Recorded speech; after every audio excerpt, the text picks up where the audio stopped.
खजाने की खोज। उनके पास एक बहुत पुरानी किताब थी जिसकी वजह से वह खजाने की तलाश कर रहे थे।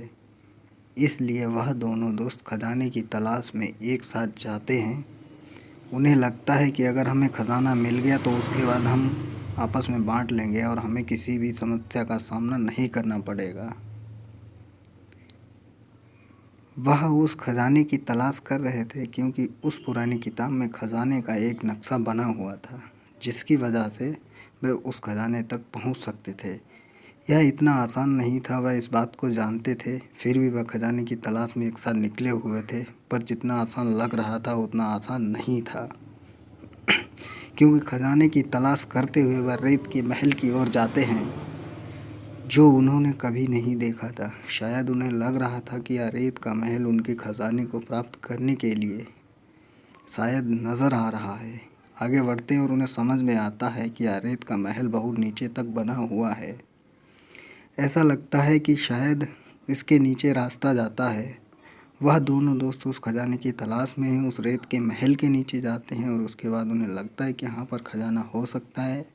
वह उस महल के नीचे खजाने की बहुत तलाश करते हैं, पर वह खजाना उन्हें अभी तक नहीं मिला। लेकिन एक पास वाले कमरे में एक रोशनी नज़र आ रही थी। रोशनी किस चीज़ की आ रही थी हमें देखने के लिए आगे बढ़ना चाहिए।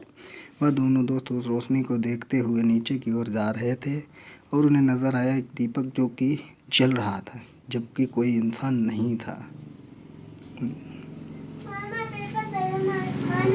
दीपक से जलने वाली रोशनी से ही प्रभावित हुए थे और इस ओर बढ़ रहे थे। जब दोनों दोस्त ने उस दीपक पर नज़र डाली तो उन्हें समझ आ गया कि खजाना इस दीपक के नीचे है, क्योंकि वहाँ पर एक बहुत बड़ा पत्थर रखा हुआ था जिसके नीचे खजाना हो सकता है। इस बात को सोचकर वह दोनों दोस्त दीपक को हटा देते हैं।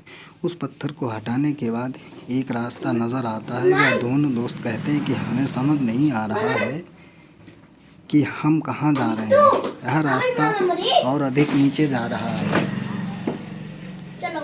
लेकिन हमें खजाना नहीं मिल रहा। उनके पास और कोई रास्ता नहीं था, इसलिए वह नीचे की ओर जाते हैं और देखते हैं कि वहाँ पर एक बहुत बड़ा, जब उस कमरे में बहुत सारा सामान रखा हुआ है।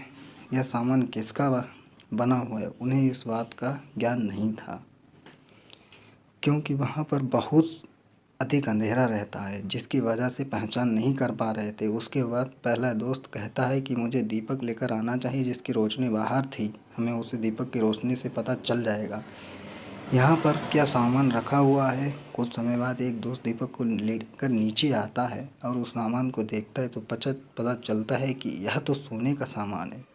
यहाँ पर बहुत अधिक सोना है, शायद यही हमारे खजाने की चाबी है। सोने से बना हुआ सामान ही हमारा काम आएगा और यही वह खजाना है जिसकी हम तलाश में यहाँ पर आए हैं। दोस्तों को बहुत खुशी हो चुकी थी क्योंकि यह खजाना उन्हें मिल गया था।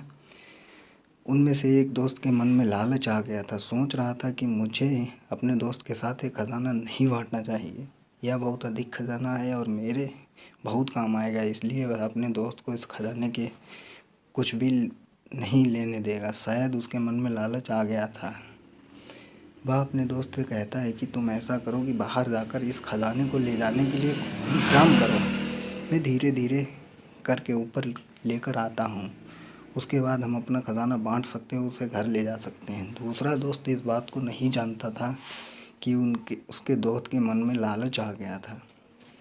वह उसे कुछ भी नहीं देना चाहता था, सोचता है कि मुझे बाहर जा खजाने ले जाने के इंतज़ाम करना चाहिए। वह बाहर आता है और तो वहाँ पर रेत का महल नहीं होता। यह सोचकर बहुत दुखी होता है और सोचता है कि मेरा दोस्त कहाँ चला गया और वो खजाना जिसे हम लेकर जाना था वह भी नज़र नहीं आया। ऐसा क्यों हुआ, कुछ समझ नहीं आ रहा था। तभी एक भविष्यवाणी होती है और उसे बताया जाता है कि तुम्हारा दोस्त लालची हो गया था।